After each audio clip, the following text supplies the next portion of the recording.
6 in the nose right here in Nairobi. This is K24 this morning. My name is Jeff Mota. Karibu sana. You're just in time for the morning review. And what we do at the morning review is look at your daily, see what you're waking up to as far as your papers are concerned. But also take a look at political issues, economic issues, and social issues of the day. If it's a Friday, then you know we're taking a look at the state of the nation, the week that was, see what's happening as far as that's concerned. And of course, today, a main part of the conversation will be on Ukur Yatani's budget yesterday.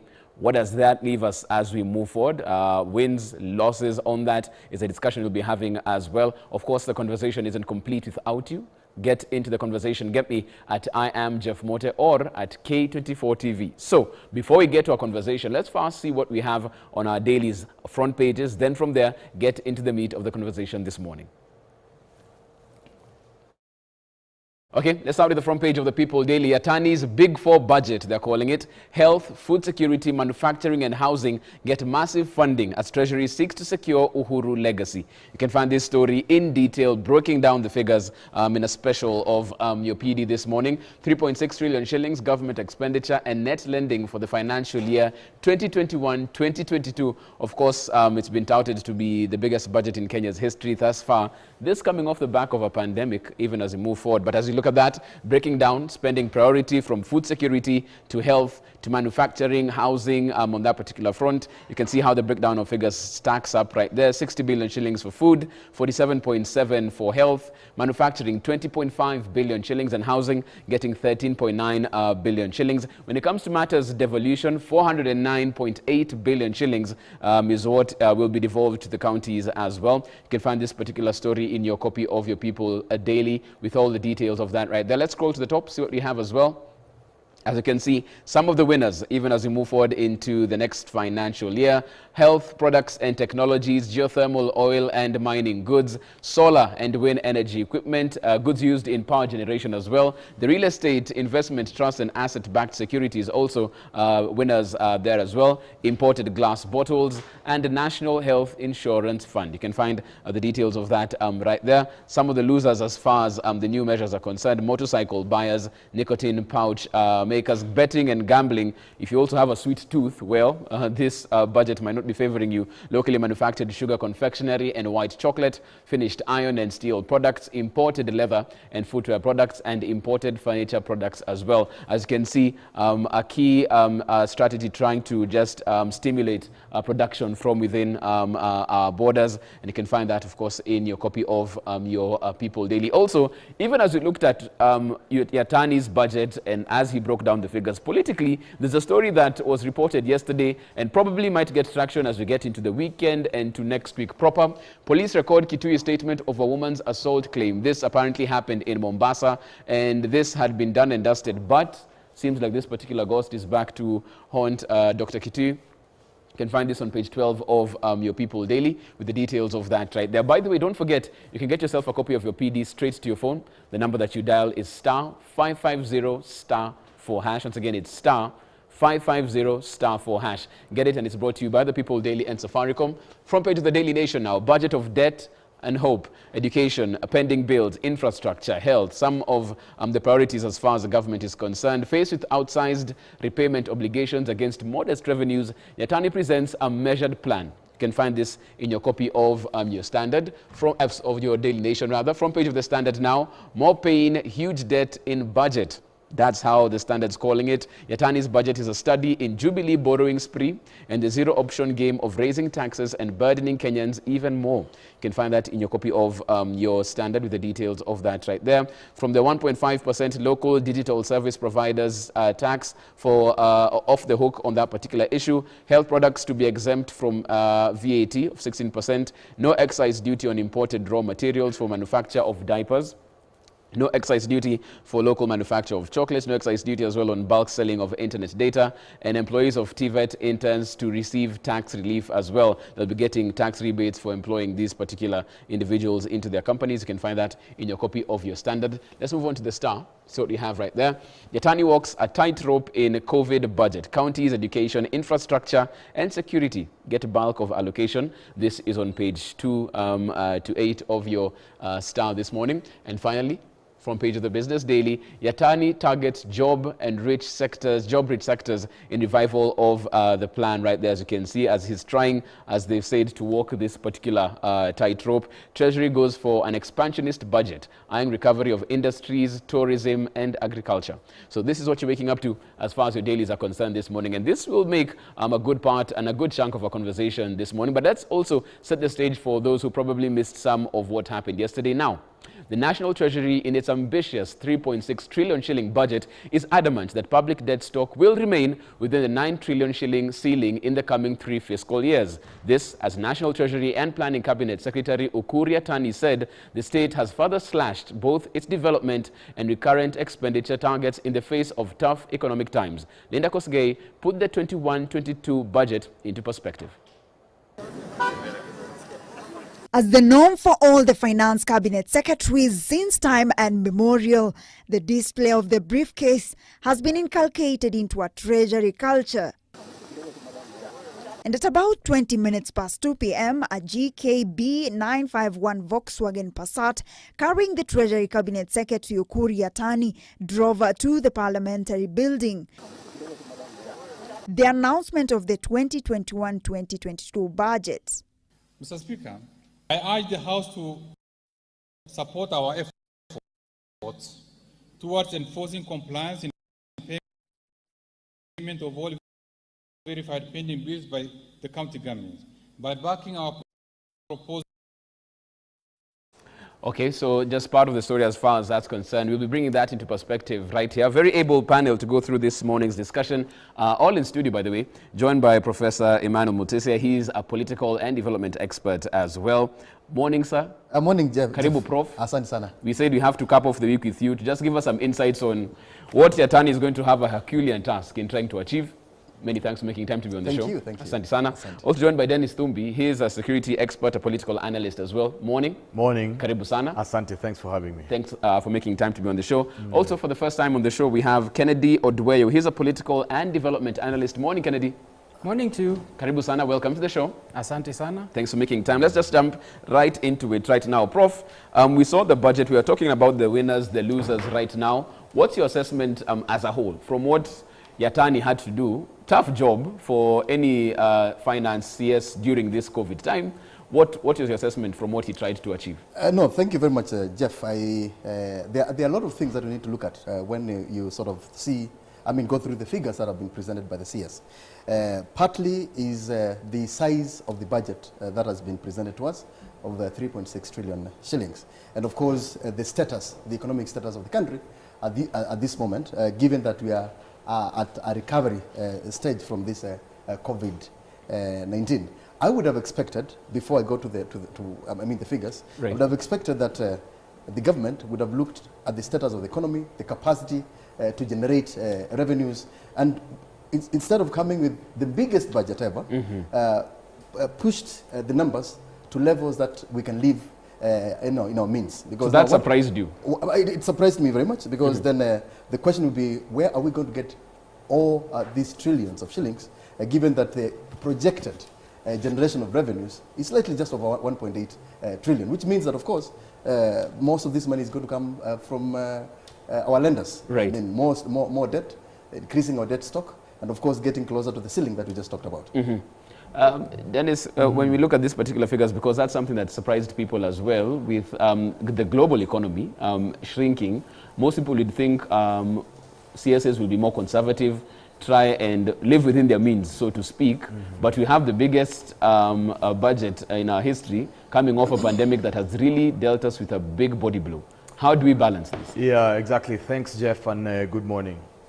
I think from the science and the doctrine of political economy, you may want to translate this from perhaps the legacy budget, and perhaps in simplified terms, you'd want to say that I may not be ready to go home economy.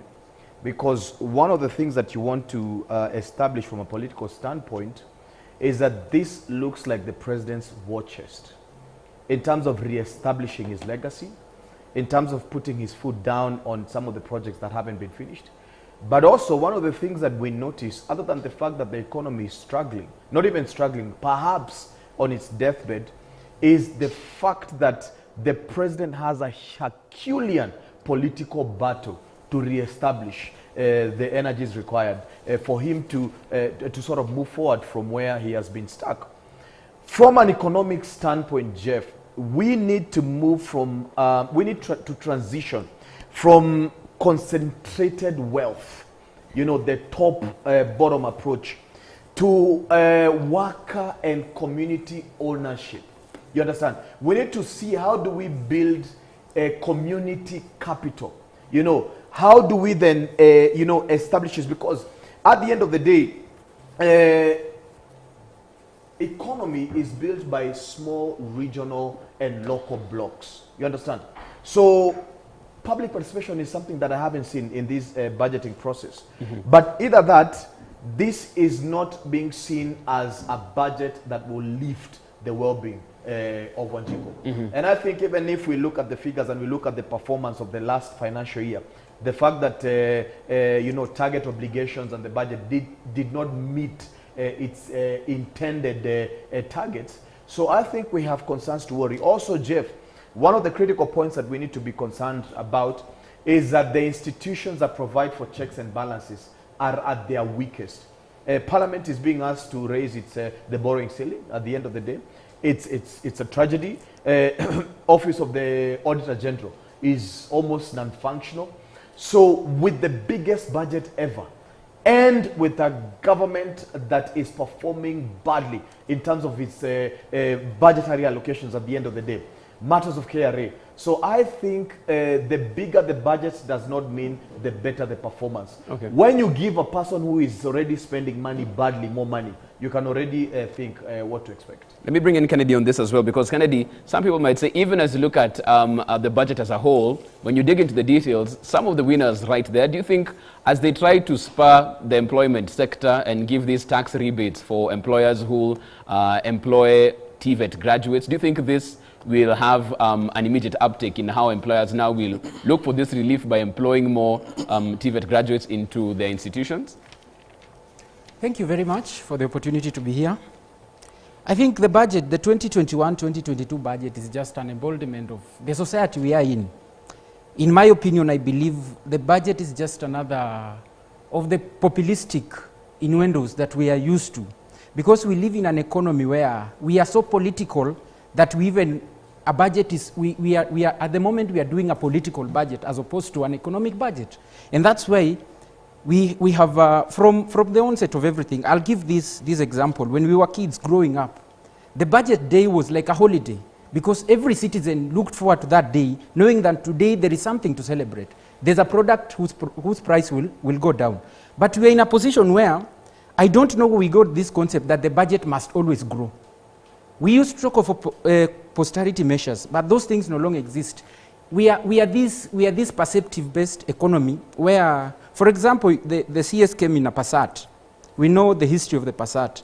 But other than the coming with the Passat to Parliament, there's nothing beyond that. So what is mentioned in the budget, the so-called posterity measures like the tax reliefs, what is the global benefit to the economy? Because at the end of the day, we are a consumer economy. And as a consumer economy, you cannot build the economy through capital-intensive investments. So at the end of the day, we discover that the little cherries that are being dropped on the tables are not in a position, are not of the significant amount to be able to cover up for the deficit that is being created by our capital-intensive investments. Okay. So at the end of the day, when you talk of the tax exemption to the TVETs, you're talking of a very small percentage of inducements, when in real sense we are supposed to be focusing on generating wealth. Our budget is based on expenditure. Instead, we are supposed to focus on production. Because at the end of the day, as long as you're not producing, like is our case in Kenya today, factories are shutting down, industries are relocating, people are losing jobs, small businesses can no longer operate. Why? Because we've raised the taxes and we continue to raise. We've raised the cost of production. Fuel prices are now, we are doing 130, which will not be the case. We're in a society where I would say we are a desperate society. Okay. Because we've gotten to a point where cultivating Irish potatoes is like planting ban.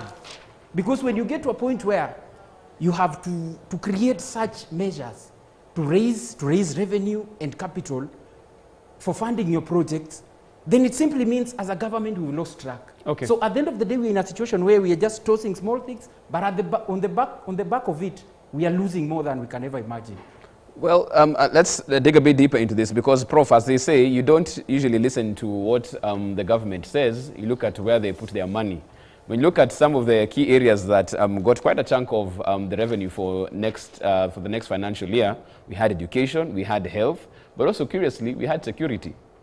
We're wondering what's going on there because the amount of money the defense, Department of Defense got, intelligence service as well, the police, even if we're going into an election year, is there something we're not seeing there, Prof?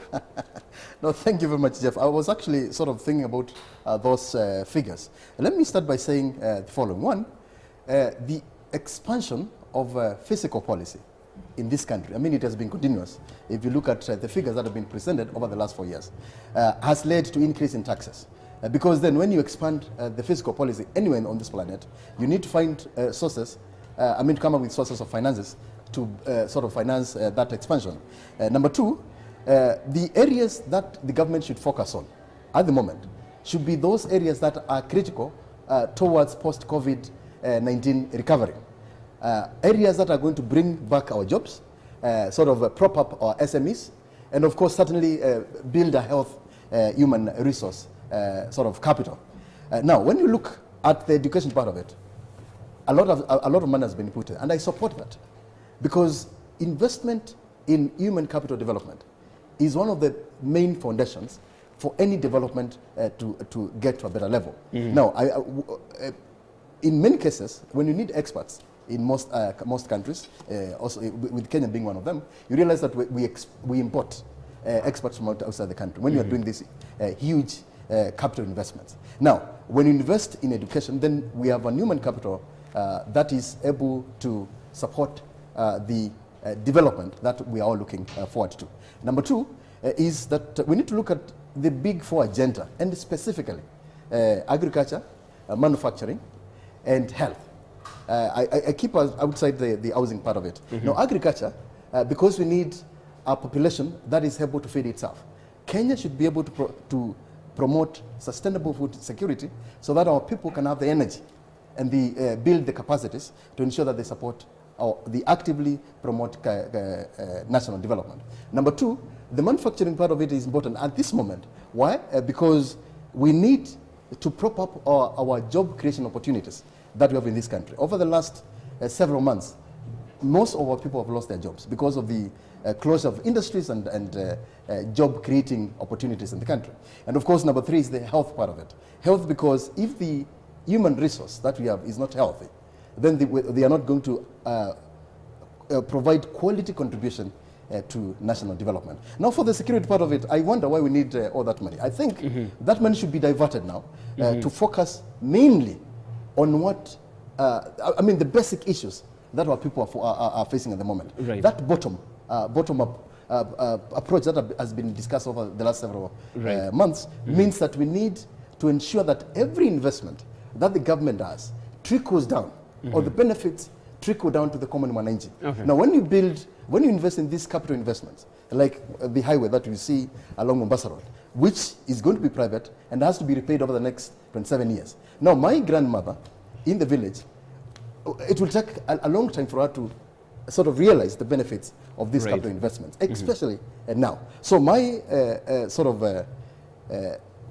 point on this is that the government should be very strategic. The government should sort of put this budget in areas that are at the interest of the common mwananchi. Okay. And as they put in these taxes, they should ensure that they are not going to tax those guys who are already taxed heavily to death. We don't want to tax all our people, to a point that there is nowhere to get these taxes anymore. Okay. We have a security man in the house as well. You saw that particular line of expenditure. Absolutely. And pretty curious as to why now. What could there be going on that we're not seeing? Well, first of all, Jeff, let me start by saying that the economy is made of scores of smaller and regional economies. So one of the things that we must be looking at is how do we build resilience around the household and regional and community, the economy. How do we spur that from the bottom-up approach? How do we build resilience from the bottom going up at the end of the day? I haven't seen that yet. We are a labor-intensive nation, not a capital-intensive nation. So it means that if you urbanize Nairobi extensively, you're going to create an urbanization problem instead of ensuring that Bungoma is urbanized, Turkana is urbanized, and all that. The traffic problem in Nairobi is a showcase that we have failed in devolution. You understand? For as long as we put an extravagant project from Westlands to airport, instead of putting that money into Turkana, instead of making sure that the counties are urbanized and therefore we deflate the traffic towards, it shows that our thinking is defective at the end of the day in terms of how we want to expand you know, the country, as my brother said, in terms of fiscal. We have to we have to move from concentrated wealth to the fact that we build community capital. You understand? The problem in this country is not tribalism, Jeff. The problem in this country is that we haven't focused in building the capital of economies at the end of the day. So you find that there is an aggressive poverty in Luhyaland. There's an aggressive poverty in Kikuyu land. Then there's an aggressive poverty everywhere, you know, from the Mashinani, that the economy has not addressed. So then they think the science is getting their folks as president or coming to the city and living in the slums. And that tends to kill our nation more. Coming to where the bulk of the money has been put up in terms of security, my concern as a security expert is that because we have been engaged in a protracted war in Somalia for a very long time, and our military infrastructure is densely depleted, to be absolutely honest. If we do an audit of basically our weaponry infrastructure, our cars, and whatever it is, we did some funny Chinese concepts, cars, and whatever it is, that have been hit quite intensely in Somalia. So perhaps we need to replenish. The other thing that I notice is that we have to increase the personal economy of the officer working for us in the military, in the police force. So I'm praying that by the grace of God, that we can give decent housing to our police officers, decent housing to our military officers. We can increase their health insurance at the end of the day. And also we can make sure that we pay them well, finally, and we sort out the uniform thing. But Jeff, from a political point, we have to understand that, and Maraga and basically the lawmakers have established this doctrine quite strongly, that the country is slipping into anarchy. When a country is slipping into anarchy, it means that the constitution conceptually has been suspended. So it means we are assuming that we are a monarchy. In nations that the rule of law is not respected, the biggest expenditures go into security. Why? Because the nation is about to get strongly, the security of the nation is not going to be assured at the end of the day. And you're seeing the president putting critical functions into military at the end of the day. You're seeing that instead of us behaving well as a nation, we might desire to deploy the police more. Jeff, the nation is going into a very serious legal and political tiff. We want to look at heightened tensions at the end of the day. The Wanjiko is more poorer than they were 10 years ago. Wanjiko is more hungry than they were 50 years ago at the end of the day. They are more sicker. Even if this country falls down to whatever it is that there is, the youth have nothing to lose and they will not mind burning this country down. So from where I sit, if I was the president and I'm governing the country the way I'm governing it, I'll be absolutely concerned that this country can burn anytime, and therefore I put my money in security. Okay. So I think those are the suppositions that I'd want to give at the end of the day. Okay, I want to bring Kennedy in before we get into our first break, Kennedy, because even as you look at that, there's also the regulations put in as far as devolution is concerned, more accountability in terms of how they're spending their money to pay the pending bills as well. or else we delay disbursement of money. But if you've been in this country for a year, you already know that all governors complain that there's already a delay in how they get this disbursement of cash. How do you deal with this particular issue of getting resources from the center to the periphery around the different counties? What I would say is that we have a government that has overcommitted. And even before I come to that, I would like to point out something on the issue of the allocations. One of the issues that is in the budget is that the Higher Education Loans Board has had a reduction of around 1 billion. So we have a situation where universities are increasing school fees, but help allocations are reducing.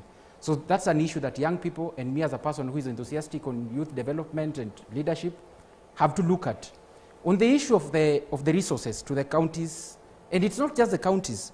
I mentioned we have a government that has overpromised, and at the end of the day, they are in desperation to try and figure out how to take care of their promises. So you discover that the overpromising has led to a situation where county governments do not have resources, there are delays, contractors cannot be paid. So, and we are in a situation where we are not even willing to stop. We are continuing and giving more promises. So as a country, we really need to relook at the paper way of thinking, because we are just a paper republic.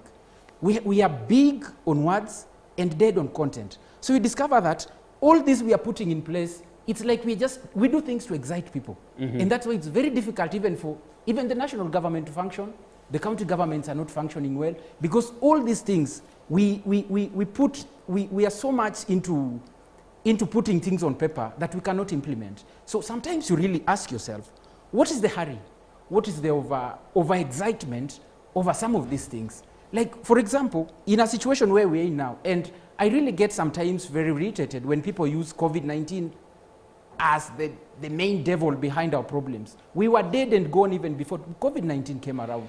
COVID-19 has just provided a cover for these people to justify the failures of the system that we operate in. Okay. So at the end of the day, it's good for us to realize that going forward, the government needs to relook at what its measures, it needs to look at its investment and focus more on production as opposed to expenditure. Okay, I want to take a short break at this particular point in time. Come after the break, of course, look at your feedback. You can get me at I am Jeff Mote or at K24 TV. Short break. When you come back, look at more matters, budget, but also slightly on the political front and what's happening between the judiciary and the executive. Things not getting any better from that particular front. Don't go too far. We'll be right back.